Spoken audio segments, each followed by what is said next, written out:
Salve, salve galera, estou aqui mais uma vez. Para quem não me conhece, sou o Thiago, faço parte da Casa da Alma e a gente tem um objetivo aqui de trazer a espiritualidade livre. Livre de qualquer conceito, livre de qualquer doutrina, em que você possa encontrar a sua espiritualidade, que possa entender os seus guias, possa entender os seus mentores, tá? E então, nesse quadro de hoje a gente vai falar sobre mediunidade. Vamos lá. Bem, mediunidade é uma coisa que é muito particular, né? É uma coisa assim que com o tempo foi desenvolvendo uma ideia, era algo que era muito concentrado no kardecismo, né? Onde se fazia ali um estudo, se pretendia um estudo científico, né? Científico que adota-se uma metodologia para entender. Alguns autores, como Valdo Vieira, por exemplo, entraram tanto por esse meio que acabaram criando realmente um olhar científico para a espiritualidade. É bacana isso, sim. Isso não pode ser ignorado. Há muitas pessoas que se dedicam a fazer esse estudo, classificam, dão nomes, né, para entender um pouco mais o que é a espiritualidade, né, através da mediunidade. E, como eu disse, é algo muito particular porque é uma manifestação que vai se dar em diferentes formatos. A gente tem nome hoje para tudo, né? É incorporação, é psicofonia, é evidência, clarividência. Então, muitos nomes para determinar fenômenos em que a gente consegue enxergar em diferentes lugares, né? E muito se fala, como que tem que ser isso, como que é aquilo.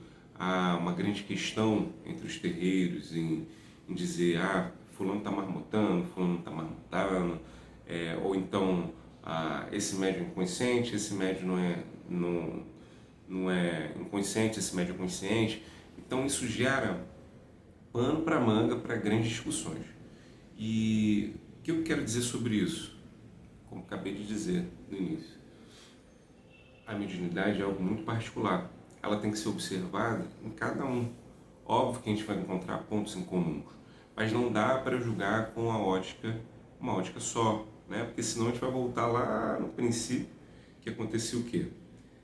As pessoas eram julgadas por serem médios, como loucos, né? A história de várias pessoas que foram ícones na espiritualidade, né? Desde Chico Xavier e vários sacerdotes que eu já vi depoimento, dizer que eram considerados loucos. Por quê? Não se havia um conhecimento ali, né? É aquilo que eu acabei de falar. A gente está tomando por um outro olhar. Aí você vai levar a pessoa que está tendo uma crise mediúnica, né? No sentido, sei lá, se a pessoa é médium de evidência, clarividência, né? Então, a pessoa vai começar a ver coisas ali, não vai conseguir identificar, e aí não sabe se é só na mente ou se está vendo de fato. Aí você vai levar essa pessoa no médico, que não sabe nada de espiritualidade. O que ele vai dizer? Fulano tá maluco, né? Tá tendo episódios aqui de esquizofrenia, né? E então não dá para a gente tomar pelo olhar somente da ciência. A gente consegue adotar uma metodologia científica para estudar coisa? Consegue. Mas se eu for olhar só pelo olhar científico para isso, eu vou ficar limitado. A ciência ainda não consegue vislumbrar coisas que a espiritualidade já faz há muito tempo, né? E quando eu digo espiritualidade, gente, eu quero dizer de uma forma bem ampla. Espiritualidade se pratica em qualquer lugar onde há uma manifestação ali, um culto ao divino, um culto à ancestralidade. Isso existe em qualquer lugar do mundo que você for, principalmente, né, em povos originários, em que você vai ver que ali tem um xamã, ali tem um pajé, ali tem uma pessoa que ela é responsável por fazer essa comunicação espiritual.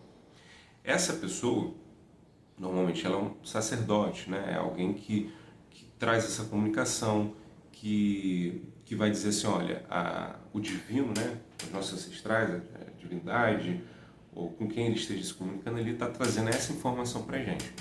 Isso é importante em todos os lugares, isso foi se perdendo com o tempo. Mas se você for ver, legal, tem isso em vários lugares, tá? Tanto que a manifestação, por exemplo, de caboclo na Umbanda, ela é muito diversa nesse sentido. Quando eu comecei o meu desenvolvimento mediúnico e eu tive a presença do meu caboclo na minha vida, eu ficava me perguntando como que é esse caboclo, né? Eu conversava com ele, inclusive, e via ele mentalmente quando conversava com ele, né, em meditação. E ele ficava rindo, falava assim, ó, você está me vendo no formato que você acha que eu não sou exatamente assim, né? Então, a gente deduz com base num estereótipo que a gente criou. Né? Qual é o estereótipo do índio? Aquela fantasia de carnaval, que está completamente errado. Né? O índio, o caboclo, o indígena, né? Há termos mais específicos para a gente se referir, aquele povo originário, né? E a gente tem que ter um respeito por isso enorme. Cada tribo que se localizava aqui tinha uma cultura diferente. Eram milhares de tribos diferentes. Então, aí você vai pensar assim, pô, então como é que é meu caboclo? Eu não sei, né? O meu caboclo é Tupinambá. E aí já começa a pensar assim, pô, Tupinambá, então beleza, aqui ó, eu sei que tem uma língua que se chama Tupi, né? Eu tenho a galera aqui que se chama Tupinambá, então vou buscar mais informações sobre. E vou saber como esse povo se veste, como ele se comporta, como é a cultura. Em alguns casos você não vai conseguir nem tanta informação assim, porque são coisas que já sumiram, né? A título de exemplo, gostava muito de, por exemplo, para Saquarema, né? Um lugar que eu gosto muito, a terra de caboclo, né? Mas que ali houve um extermínio dos povos originários naquela terra.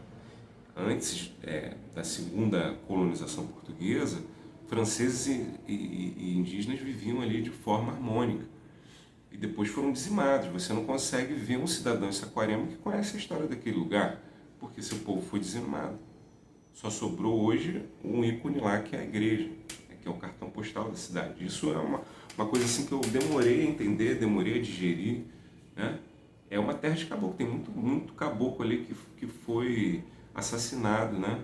E que hoje se manifesta para dar os recados. Então, quando você tem uma relação com uma entidade, né? A gente está falando aqui mais para a parte, não só incorporação, né? Porque é todo um processo. Você não se relaciona com a sua entidade só com incorporação. Tem muito terreiro ainda hoje que acha que você só faz isso através de incorporação. Só vale o que a entidade fala incorporar. As pessoas têm um grande medo de serem enganados por espíritos de traiçoeiro e tal, mesmo que no terreiro tem um monte de coisa para proteger e tudo mais. Gente, a relação com a entidade, ela é particular, mas tem formatos. Né? Aqui eu tenho um e-book que eu disponibilizo para você aprender a comunicar com o seu guia espiritual através de meditação, de uma forma bem embasada, para você ter segurança para fazer. Isso é uma forma. Tem gente que ouve, tem gente que vê, né? São diferentes tipos de mediunidade. Mas eu ensino, né, um conhecimento que o meu preto velho me trouxe, para fazer isso de uma forma tranquila, né? Que você vai conseguir ali, através da meditação, onde você está num estado alterado de consciência, que normalmente é o estado que a gente precisa estar para fazer um trabalho espiritual. Né? Qualquer magia, qualquer trabalho de corporação ou qualquer outro trabalho espiritual, você precisa minimamente acessar esse estado para você poder trabalhar, para você dar fluidez na comunicação espiritual. E isso é uma caminhada, né? Não é do dia para a noite que você, nossa, agora eu estou aqui, ó, pleno, já sei tudo que o meu caboclo precisa. Não é do dia para a noite. Essa relação é construída. Toda a relação com as minhas entidades foi construída. Tá? Às vezes eu ouço na minha mente, né? Quando eu tenho dúvida, eu entro em estado alterado através de meditação e converso com eles plenamente, como converso com qualquer pessoa, e tiro minhas dúvidas. Eu sempre fiz isso. A entidade que eu mais conversei nessa caminhada foi meu preto velho. Ele que me ensina tudo sobre magia, sobre espiritualidade, me passa todos os conceitos que ele tem. Me ensina sobre a cultura dele, sobre a representatividade dele, tudo que é possível ele passa para mim. Ele é uma entidade empenhada em trazer conhecimento. Né? E eu estou alinhado com ele assim, ó, tamo junto. E falava sobre o meu caboclo. Então, o meu caboclo ria sempre de mim, ó, não sou bem isso aí que você está vendo. Então, o caboclo pode ter diferentes formatos, tá? Pode. Como a gente está no Brasil, no formato brasileiro, é bem provável que o seu caboclo seja um integrante do povo originário que aqui existiu, né, de alguma tribo específica. E aí cabe a você perguntar a ele quais são os seus instrumentos de trabalho, né? Aí penacho, né, essas coisas, o capa. Você vai perguntar para ele e cabe você também estudar. Ver, meu caboclo é Tupinambá, vai lá e vê o que significa Tupinambá, ver como é que eles se vestiam, né, ver como é que era a ritualística deles. Isso é um trabalho que o médium tem que ter na relação com as entidades, né? Eu tomo isso como respeito. Tem que ter um respeito com quem você se relaciona. Saber, pô, de onde você é, qual é o seu nome. Eventualmente a entidade pode dar o nome dela, que não é só aquele nome de trabalho, não. Tipo, Caboclo das Sete Encruzilhadas, Caboclo, Pena Dourada. O nome de trabalho, ele se traduz, né, pro que ele veio fazer, né, qual o trabalho espiritual dele aqui em Terra. Você entende as relações das energias dos orixás e tal pelo nome, dá para entender isso. Agora, existe um nome que essa entidade teve. Quando a entidade fala o nome dela, isso é uma relação muito íntima. Algumas entidades não podem nem falar o nome dela. Talvez porque vocês tiveram uma existência muito próxima, ou porque isso vai interferir na sua caminhada e tal. Mas isso é uma relação. Então você constrói, você pergunta. Algumas entidades já me deram o nome delas. E é bacana a gente ver isso, né? Por exemplo, Exu. Eu tenho Exu do Mangue, que não é tão comum. Normalmente as pessoas têm Exu do Lodo, né? Que é mais ou menos na mesma linha, um Exu de Nanã. Tá? E vai trabalhar ali a purificação de uma energia que está estagnada, né? A energia de Nanã realmente exercida por um Exu.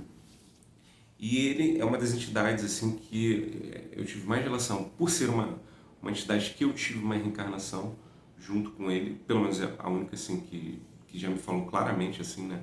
Ó, já tivemos uma existência, né? Já tivemos uma existência num tempo X lá nos Estados Unidos, no sul do Texas e tal, numa região assim, sabe? Então, isso é uma relação que se constrói. É bacana fazer isso, né? Por que fazer isso? Porque é a nossa família espiritual. Eles conhecem a gente antes da gente encarnar. E se você tem minimamente a preocupação de saber quem você é, o que você está fazendo aqui, né, qual o seu propósito, quais são as coisas que te fazem fluir como ser humano, né, é válido você pensar que é interessante você falar com a sua espiritualidade. E aí entra a questão da mediunidade que eu comecei falando, né? Todo mundo é médium. O que é ser médium? É você fazer um intermédio com o plano espiritual. Se você dorme, quando você dorme, você está em projeção. Né? Muitas vezes o sonho que você tem não é apenas um sonho. O sonho é quando está ali no seu mental apenas. Né? Mas você está projetado, o seu corpo espiritual ele dá uma desprendida. Quem tem interesse acompanha o Saulo Calderon, né? O Wagner Borges, são pessoas que falam bastante sobre projeção astral. Então todo mundo é médio nesse sentido. Se você dorme e faz projeção, você tem uma mediunidade de projeção. Você pode ter dificuldade de ficar consciente durante essa projeção e de lembrar, né? Mas você pode trabalhar isso para melhorar e eventualmente conseguir fazer igual o Saulo e o Wagner conseguem fazer, né? Então, tudo é uma descoberta. Você vai descobrir e pense bem assim para quem vê. Para quem vê é perturbador. É das mediunidades mais difíceis de trabalhar, porque primeiro que você não escolhe o que você vai ver todo tipo de coisa. Então, você está aqui do nada vê uma coisa ruim, né? E aí o que você vai fazer? Vai sair correndo desesperado? Não.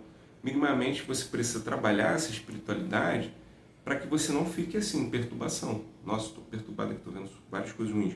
Você precisa trabalhar essa mediunidade para você entender como lidar com isso. Primeiro, para você não ficar vendo isso o tempo inteiro, principalmente na sua casa, você vai aprender a cultuar seus guardiões, Exu e Pombagira, na minha linguagem, né? Pode ter outra linguagem para vocês, não tem problema.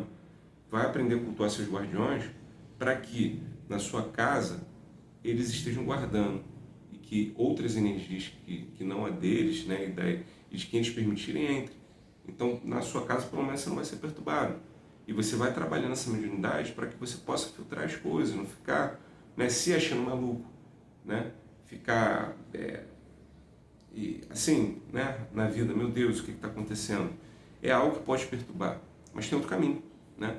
A mediunidade, ela pode ser sim uma bênção, ela pode te ajudar na sua vida, ela pode te ajudar a enxergar o caminho que você tem que fluir na sua vida. Então, é isso. O convite é esse. Eu sou o Thiago, novamente, posso te ajudar nessa caminhada. Aqui na nossa casa, em Niterói, a gente tem uma sessão toda quarta-feira dedicada a isso, pelo menos a entender a espiritualidade. O nome da sessão é Conheça a Ti Mesmo, não é à toa. Quem traz isso é Pai Benedito Aruanda, meu preto velho. Tá? Então, quem quiser participar, quem é daqui do Rio, quem quiser participar, só contactar a gente, tá bom? Em todas as redes sociais aqui está disponibilizado. E também, quem quiser contratar, eu faço isso virtualmente também, assim como faço terapia através da hipnose. Inclusive, foi através da hipnose que me trouxe um olhar mais sincero, mais nítido sobre o que é a espiritualidade. Então, o convite é esse. Quem quiser uma ajuda com isso, só falar com a gente. Estamos aqui para isso. Então, mais uma vez, nesse quadro que eu estou trazendo, estou tentando fazer quase toda semana, passando por algumas coisas aqui, né, férias e tudo mais, mas estou tentando trazer toda semana aqui, pelo menos 15 minutinhos, para a gente conversar sobre espiritualidade. Se você gostou, curte, compartilha, tá? Deixa um comentário aqui se você é médium, qual é a sua mediunidade, o que você faz, como é que é a espiritualidade para você, tá bom? Beijo, axé e até breve.